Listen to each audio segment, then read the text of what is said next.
Welcome to the Principles of Performance podcast, where we discuss how to optimize your health, fitness, and performance. Drawing on decades of experience of working as coaches, consultants, and trainers to top performers, athletes, and teams from professional sports to top universities to the U.S. military, Eric DeGatti and Mike Perry discuss topics and strategies of how to perform at your highest level and be your very best. Join us and our friends and colleagues who are leaders in the fitness and performance industry as we investigate and challenge the most popular training, nutrition, lifestyle, and recovery protocols.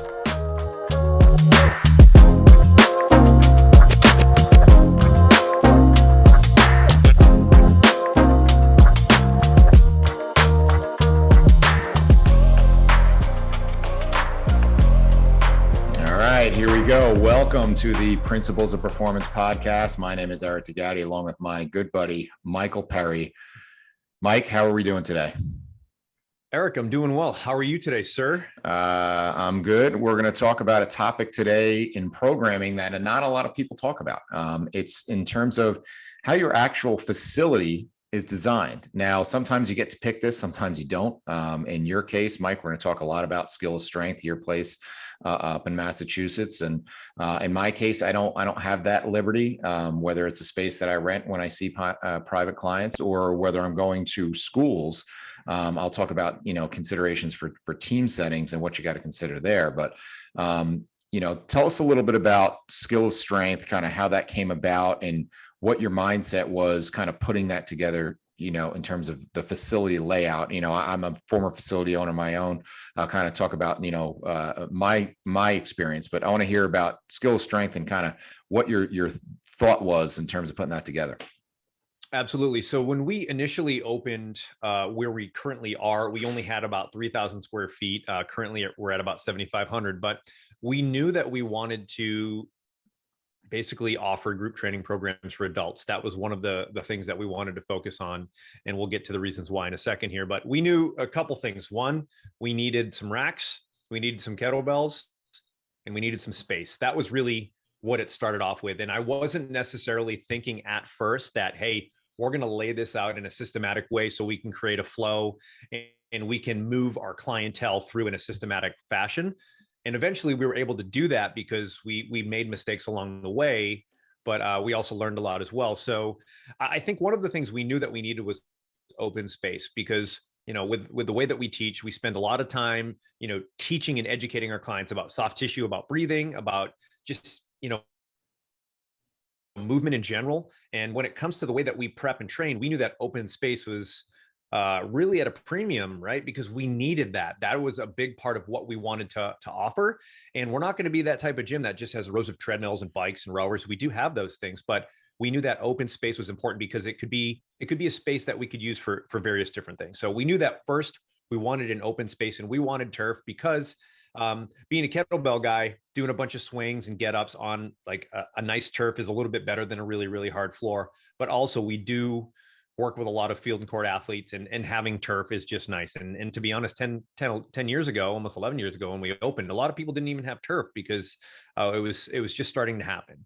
So we had a plan, but it wasn't exactly the way that we thought it would lay out. But we knew we wanted open space and we knew we wanted cages. And we knew that we needed a few cardio items. And we started off with air bikes because that was sort of to be honest, that was one of the cheapest things we could afford. And we could, really design a workout that was going to be impactful, but at the same time, it wasn't an injury for anybody. So we initially started with, okay, we've got space, we've got a rack. We knew that that open turf space could be used for, like I said, could be athletic development, could be for sleds, it could be for kettlebell work, it could be for agility work, it could be for mobility. It really covered a lot of bases for us. So we knew that was something that we wanted to have. Then we had sort of our rubber area, which we did a lot of our strength training because if you've spent any amount of time lifting, doing deadlifts and squats on turf, it's not the most comfortable, from a stability standpoint. It's a little bit more squishy. And if you're looking to lift heavy, you want as stable of a floor as possible. So we knew that we had that sort of rubber area as well. And that was going to be a big part of it. And obviously the cages go on top of that. So that was the multi sort of a multi-use scenario as well. Then we expanded. So we need is, et cetera, and that was more rubber. But we also wanted a little bit more turf as well, so we could start doing a little bit longer stretches of agility work and sled pushes.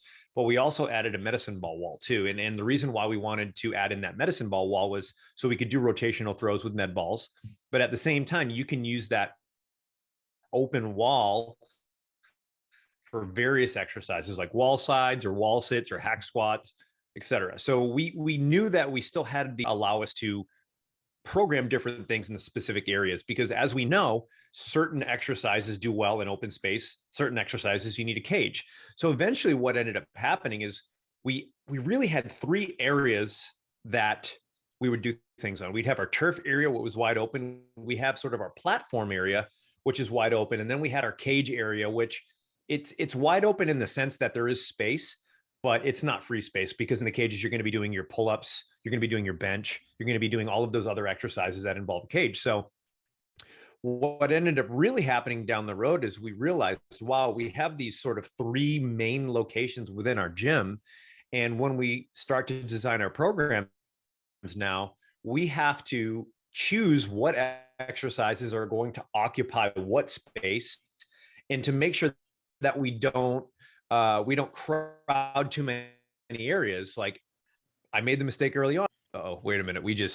Now we have everybody in the cage and no one in the open space. So we made these mistakes. And what had to happen is we actually had to change our programming. So, one exercise could be in one area, the turf, one exercise could be in the cage area, and then another exercise could be sort of in that platform area as well. And that's how we actually ended up designing everything, because we realized, wow, in order to have a flow, this is the best way to do it. So it's not always the way people would think about designing a program, but from a flow standpoint and from a standpoint to give our clients clarity on where they should be, it was one of the best things that we ended up doing. And if I'm being brutally honest, we did it on purpose as we learned, but at first that wasn't our initial goal. Well, there's a lot of gold in what you said there for a lot of facility owners out there. And one of the key points that wasn't lost on me as someone who's done it from the ground up myself. And we had three different machinations in three locations of my facility as we grew. And one is the fact that, we'd all love to be Exos, right? And be able to be sponsored, and we can have anything we want. And we have, beautiful open bay garage doors that opened up to Arizona sunshine, or we have all the equipment we could ever want and all the space we can want. And we have a 40-yard Mondo track and 20-yard field, but that's not reality for a lot of us starting out in the industry. And so with that, we have to maximize every square inch we have. And so being able to make the right choices, and then the way of kind of almost, you ended up reverse engineering it, but looking into it like very much like Alwyn and Rachel Cosgrove have brilliantly done at Results Fitness out in California. And they built the facility to map out their program. And you walk in and it's almost like a U shape, where you start in a specific warm-up area, and then they have where you're going to have your strength work, and then you're going to move on to where you're going to do your conditioning, and then finally cool down. So it works, it kind of walks you and guides you through, almost like if you were doing a tour in a museum or something like that. But it's very well designed in that fashion.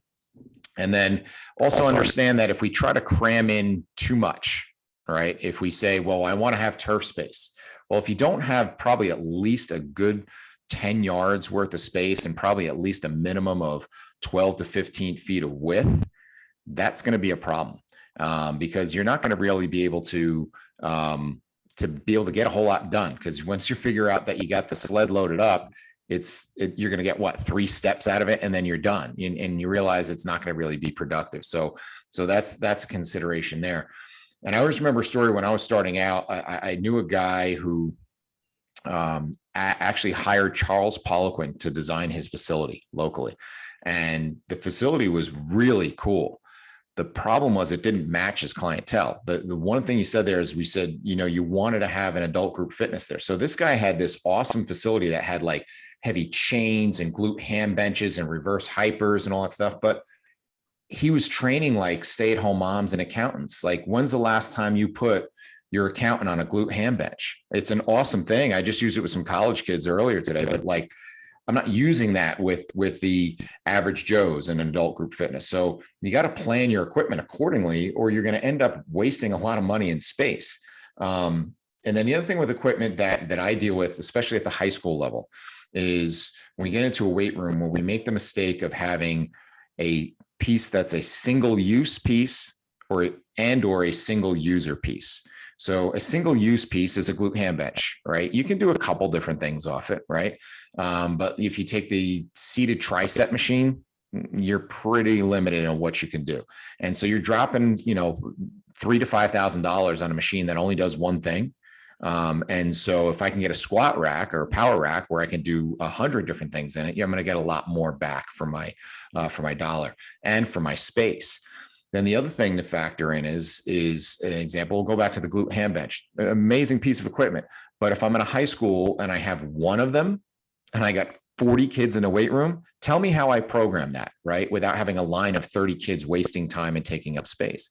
So it's a great piece of equipment, but unless you have the ability, unless you are Alabama or you're Ohio State where you can buy 10 of them where we can maximize that, then you might want to reconsider. Now, if you're doing one-on-one sessions, that's a different story.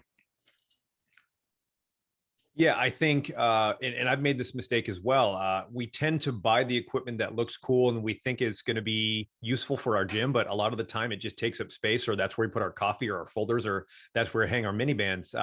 It's like buying a monolift, but you work at Get It Shape for Women. Like there's zero sense in making that decision. And early on, I did this, right? I ordered early on, right away. I was like, I want to get a reverse hyper. I want to get a 45-degree low back because I like those pieces of equipment. And early on, we bought those and I got rid of them. And it was because it didn't flow. And that was exactly it. We bought these pieces of equipment that I thought were really cool, but we rarely used them. And they were basically there for holding coffee and putting people's laptops on for coaches, right? So what we ended up doing was getting rid of those. And what we said is, well, listen, if we are going to focus on a group training program, at that point, we didn't cap our numbers. Now we do. COVID was a big part of that. But I need to be able to find a way to accommodate 12 to 16 people, which means I need essentially 3 to 4 of everything. So I need, 3 or 4 cages. I need an area that can have 3 or 4, space for 3 or 4 people doing lunges or split squats. And I need 3 or 4 bikes or 3 or 4 rowers or 3 or 4 ski ergs, because if I want to be able to create a program that is going to eliminate downtime, right? Because in a group training program, people don't want to sit around. They don't want to just have to wait. They want to be able to say, hey, that thing's open, and then go from there. So I think if you are looking to work with groups, you need to determine how many individuals you want to work with at one time. And from there, you have to buy several of that same piece of equipment so you can program it. And, like one of those things, we have 10 squat racks at our gym right now. We could probably use more space to hang like TRXs and do pull-ups, et cetera, if we could, but we simply don't have the space. But that was a big mistake that I made early on, was trying to, buy the cool stuff, like the stuff that I thought was going to help a ton of people. And I had this sort of grandiose idea that we're going to be working with all these sort of high-end athletes. And we do. But at the same time, when we initially started, it was lots of dumbbells, lots of barbells, racks, lots of kettlebells, space, sleds, some suspension trainers, and really good programming. And that was, honestly, I think you can get away with running things very, very well with just the basics. Now, the other point is factoring in terms of your culture that you want to create, right? So there's a certain vibe that you're going to get when you walk into Westside Barbell, right? There's going to be a different vibe that you get when you walk into a high-end place that's geared towards more of a boutique type of one-on-one, for executives. And so to try to do that all at once is difficult. And that's one of the challenges I had at my facility, because we already had an established clientele of with my training staff of higher end one-on-one clients. But then I also had our performance, clients that were coming in, and it lended itself in some ways to a somewhat cool atmosphere of, the dad who loved to see, when his kid was working out, that there was an NFL player or an MLB player in the room. But at the same time, like if I got some college kids, rolling in with their sleeves cut off and they want to blast rap music, that may not blend real well with the physical therapy client that's starting to learn how to get on and off the floor. And so everything from your music, everything to what goes on the walls, to even the color, even the what type of equipment. Like some people see a bunch of platforms and turf, and they get very intimidated by that. So if that's not going to be the bulk of your clientele, that you have to consider. But at the same time, there's the athletic population that if they want to come and work and they want to kind of have that grind mentality, they may not want to walk into a real foo-foo type of environment. So you have to be able to have that delicate balance. And that comes in also in terms of your timing, how you map out your schedule throughout the day. I know a lot of your MMA fighters are there in the mornings when there's not a lot of other people there. So it's not really intimidating, right? But if I saw some of your fighters, and I'm a 70-year-old grandma coming in, I might get a little intimidated when I'm coming to work out, right? Yeah. And I think that ties into the scheduling, like you said. So we work with everybody from, one-on-one clients, post-rehab, and obviously the pro fighters, but we have these sort of designated times for a few hours where all the fighters pop in and they kind of take over the gym for 2 to 3 hours, which is fine. And everybody kind of knows that that's when the fighters come in. But it's fine because it's the cool thing is, these guys and gals, they're sweethearts, right? Obviously, yes, they fight and they're lethal in the cage, but they're some of the nicest people too. And it's funny because you see all of these, UFC guys interacting with these moms, and it's pretty cool because, at first you can tell a lot of people do get intimidated because it's, these combat athletes that their goal is to, break arms and try to knock people out. But at the same time, it's cool when you actually see, people that are, just spending time and having these conversations with these pro athletes, but at the same time, they're just a mom with a few kids and they're trying to, get in shape and make themselves a little bit, feel better, move better, perform better. So I do think it's cool when you actually get that sort of cross-pollination of individuals as well, because it just goes to show that if you attract people that want to work hard, that want to be successful, but are also friendly and care about the other people around them, I don't think it's that much of an issue. But you're right. If if like you said, Westside is going to be very different than a women's only gym. It's just how it is. So I think you also have to look at your marketing too. And I know we're talking about program design, but you have to look at the way that you market your gym, because if you are marketing your gym as this sort of powerlifting, gym where you're in there and you're crushing weights and making a lot of noise and blasting music, you're probably not going to attract the adult group training people that are 50 years old that are, trying to maybe do a Spartan race on the weekend. So you really have to think about every aspect of how you're doing things, because the information you put out there as far as marketing and even social media, that is going to send a message, and people are going to look at that information and say, maybe is this gym for me, or maybe it isn't, based off of what I'm seeing. So I think there's a lot of things to consider when it comes to how you lay out your gym and sort of eventually find your identity of your own gym. Now, the other thing to go back to schedule is realize that if you think of the flow of a session, you have your warm up, your movement prep, and then you may get into more dynamic things, and then your strength work, and then it starts to ramp up and have this crescendo, and then it cools back down.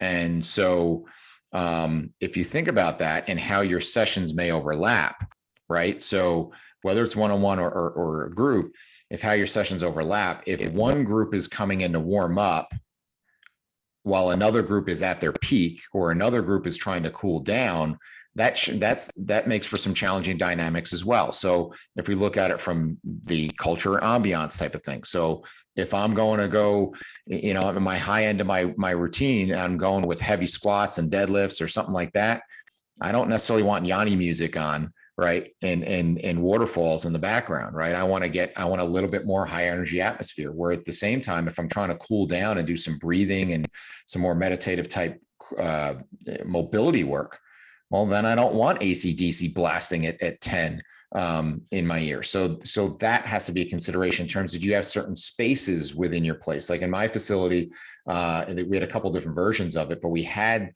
areas that were a little more quiet, that if I wanted to have you go off and do some breathing, or if I, in the beginning of your session, want to just kind of do a reset, or we want to even just be able to talk, like we want to do some nutrition conversation, right? trying to do that while someone's clanging weights or screaming next to us is going to be really difficult. So having those quiet spaces and then also allowing for the spaces where we can let loose a little bit is a balance you have to strike. Then even from a layout standpoint, right? If I'm laying on the ground and foam rolling, I don't want to be doing that next to somebody who's dropping power cleans, right? And I want to have a barbell land on my head. Or if I'm laying there stretching, I don't want to be next to the Echo bike that's whipping a fan in my face the whole time, and that could be a little distracting when I'm trying to focus on my movement. So, like, even those little things are huge considerations in terms of your programming and how that is going to get laid out. If someone's trying to find a space to place a mat or a foam roller, and you have a group of 12 people who are doing shuttle runs up and down your turf, where do we go? Yeah, absolutely. And I think one of the things that, if there's anything that was beneficial about COVID, is, so we used to run classes and we never really capped things. And, on the weekends when we'd have sort of our busier classes, which is more of like it was a conditioning day. People love to come in on a Saturday morning and get a great workout and see their friends, but there could be 30 people in there. And one thing that we realized through the COVID scenario is that when things got too crowded, the quality of our product wasn't just as good. It just was simply not the same. And we had to change the way that we did things to accommodate more volume. And the problem is when you decide to bring in more people and have more people in your gym, your programming has to change to accommodate that. And oftentimes, what you started out with as a boutique gym where everybody gets attention and that's how you grew your business, all of a sudden that changes because you have to run like this sort of boot camp thing where people do 30 seconds at a station and 30 seconds at a station. We didn't want to do that. So for us, one of the benefits of COVID is we said, hey, you know what, we're going to cap our classes so we can actually, keep in touch with individuals.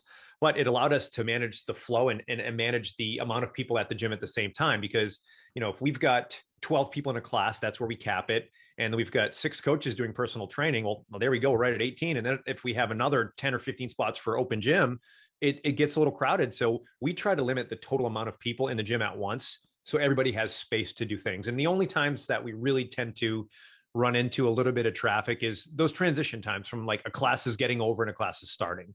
So those are the times that we tend to, have a little bit of overlap, but it's usually 5 to 7 minutes of just, people coming and going. And we tell people, listen, we love that you want to talk to each other, but do us a favor, get out in the hallway and catch up, because, we're trying to start a class here. So I think too many people just forget about these sort of day in and day out things because they think about what's the cool equipment I have and what's, how can I do this and how can I do this and how can I grow this? But they don't think about sort of the in-between times and all of those other things that go into laying out a facility. And I think another thing that people really neglect is how to utilize the space to the best of your ability. And one of the things that we try to do is we try to get as many things on. We have these big wooden beams. We're in a big mill building. These beams are 18 inches by 18 inches. They're giant. And we try to hang as much stuff as we can on these wooden beams to get everything off the ground so we can have some open space. So that's nice because it allows us to, again, sort of outfit the gym and not have too many things on the floor. But it does another thing. When equipment has a place, your clients are more apt to put it back. If you just throw all the kettlebells in a corner, it's never going to go anywhere. We spent a lot of extra money on racks and we actually labeled everything. And while it's not perfect, I would say 75, 80% of the time, people are putting their stuff away now. So that is something that I never thought of. And we only did this in the last couple of years because I was sick and tired of going in there and just, picking up mini bands and kettlebells and dumbbells. And it looked like a garage sale just threw up in my gym. And it was just awful. So I think creating a location for all of your equipment is something that you should try to do right away if possible, because so many people don't think about that. And I didn't either until I got to the point where I was like, this place is a dump and I need to change it. Yeah. And some of that obviously comes down to us and our coaches. And, I always say you get what you accept. If you let people put stuff all over the place, they're going to continue to put all over the place. But, I've more than one time, I can tell you that I've grabbed a high school kid and said, is that where that goes? And say, well, if you don't put it back where it goes, then someone else has to go looking for it. So that's not fair to the next person. So just put it back and kind of use the old, Jocko Willink, that discipline equals freedom. That if you put this 35-pound dumbbell back here, I never have to look for it. I don't have to waste a second of my time because I know right where it is. And that discipline is going to give me the freedom of more time that I can get more done here. But there's also another big thing that is the underlying factor of all this is safety. Is that, and again, I'm dealing with weight rooms that are not that big in high schools and public high schools, that if kids leave dumbbells scattered all over the floor, and in that same area, kids are doing some kind of jumps or they're doing something like that, the last thing I need is someone hitting a dumbbell and rolling their ankle. So from a safety purpose, I have to be really careful if we're doing deadlifts or anything where the weight's going to get potentially dropped. There's got to be plenty of space there. If people are coming in and out of racks, that there's space, that no one's getting clonked in the head or hitting the, hit with the weight as they're going through, or getting disrupted in the middle of their set. So safety is a huge factor, and considering how things are going to lay out and say, okay, well, do I have enough space? If someone's whipping medicine balls, make sure that's not in a thoroughfare area where people can get, clothesline by a med ball coming across. So those are some factors. And then if we just circle it back to wrap it up, right? We talk about program design that's suited to the facility, and we look at just the basics, and we went through some of them. Of you have floor, right? What type of flooring you have is going to impact what type of stuff you're going to be doing on that flooring. Like you said, strength work generally doesn't bode as well on turf or carpet as it does on a rubber floor. But at the same time, if you're going to do any type of agility work or change of direction, that doesn't bode well on rubber flooring, especially if it's not a set rubber flooring that could have some give to it or buckle, especially if you have tiles type of stuff. Floor work like get ups or mobility work or foam rolling on like hard VCT floors or hard court floors are not going to work real well either. Then you go up into the walls. Sometimes, like you said, you need just plain wall space. If I'm going to do a wall sit, I'm going to do some wall reaches. I'm going to just do some half kneeling windmills. I need some wall space to work with. And we get sometimes enamored with so much equipment that we don't have a square inch of wall space to do stuff. The other thing with the walls is one thing that I noticed at Skills Strength, and I was pretty big on it, other than what was already pre-existing when I took over the space, is there's no mirrors there, are there? No. And so that's kind of like, that's like, when I grew up, that was like, bodybuilding gym 101 is you need to have plenty of mirrors.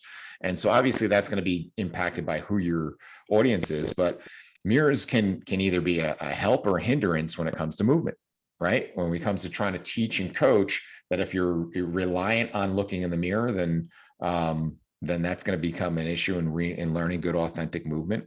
But sometimes that mirror can be good feedback if we're looking to try to teach somebody some certain things.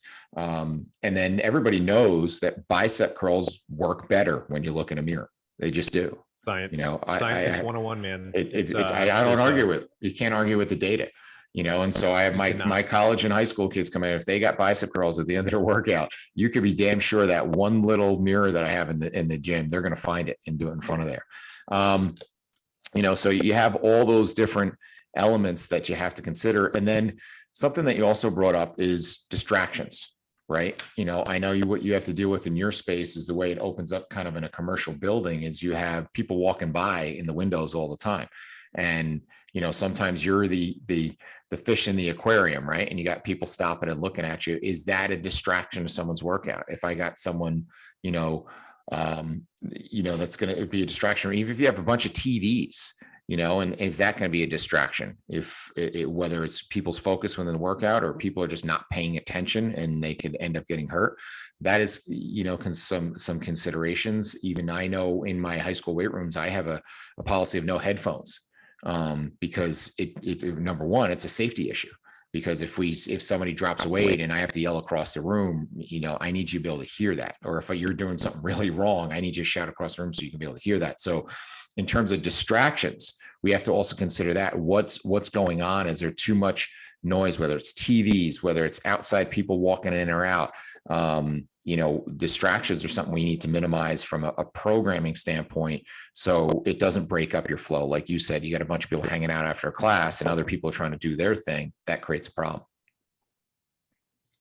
Yeah, and I think also too, when people, I like my biggest thing is especially with the younger kids, is if they're coming in, phones to the side, because if they had it their way, they'd be on their phones the whole time. And like, I can't tell you how many times I've seen someone walking and I'm like, watch out for the barbell, because like literally you could tell and they're right in line with getting ready to just bury their head into a barbell that's on the rack or something like that. So you'd be amazed. Like, we have this little platform, you've been there, we have this platform at the gym, and it's maybe 4 inches off the ground, and Tripped on that it's slightly platform elevated, multiple times. Yes. and everybody trips on the platform, and it's coated with like bright yellow paint.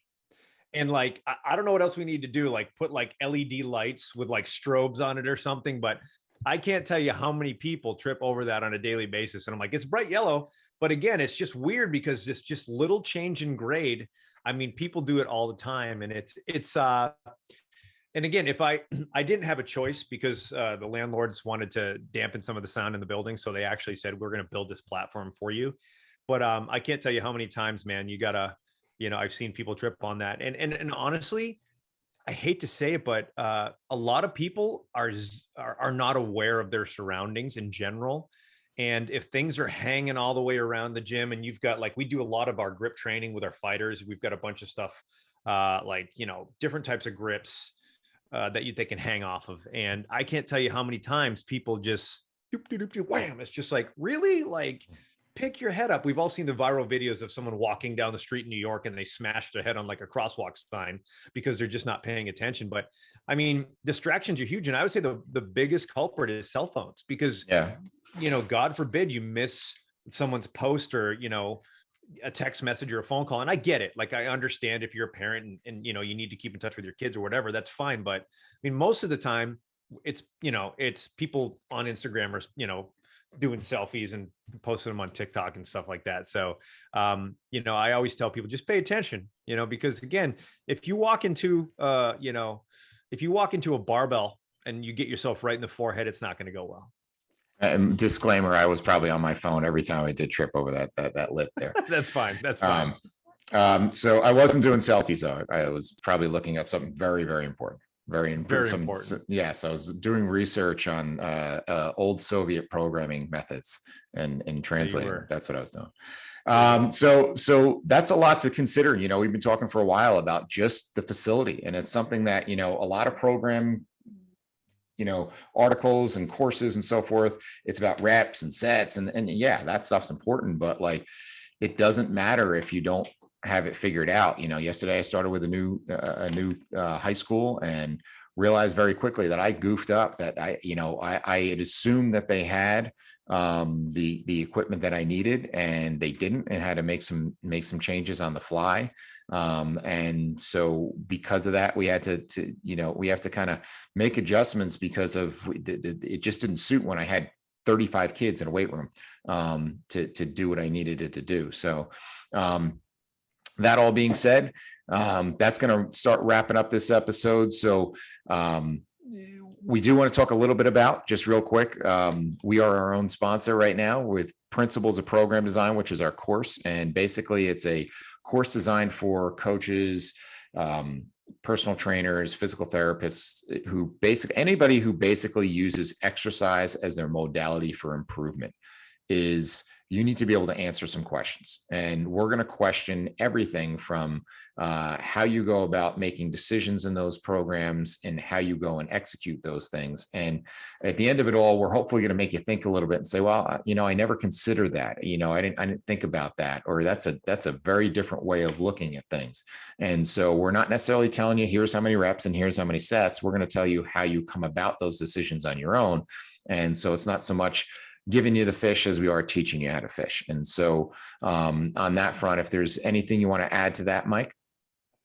Yeah, I think one of the things we always talk about at the beginning of our course is we want to put you in a scenario where you ask a lot more questions so you can get better answers. And I think everybody's enamored on, like you said, like Soviet periodization, and every young coach that works in sports performance wants to memorize super training and all this other stuff. But it's the principles that we want to teach you about stress and adaptation, about better decision making, when we work with athletes, they do not come with owner's manuals, right? They don't come in with just do this and do this and this will fix things. It's multifactorial. And what we want to do is we want to teach you to critically think. So when you make decisions, you're not just making decisions on your favorite bench press rep scheme.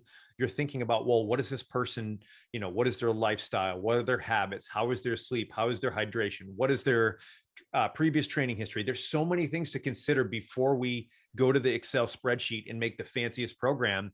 And I would even argue that a lot of the times those fancy programs and those Excel spreadsheets, a lot of the times it's just a bunch of crap, because if you don't know how that person is wired and you don't know how that individual makes decisions and thrives, then honestly, those sets and reps, they're not as important, because, if that individual, if you haven't uncovered all of those little sort of habits and those little intricacies of that individual, you're not going to be able to write an optimal program. And to be honest, a simple programming done well with the proper amount of education is going to be way more impactful than the post activation potentiation, French contrast training, blah, blah, blah, blah, blah stuff. So it's about better principles. It's about asking better questions. So when you do write that program, you're covering your bases just with a little bit more detail.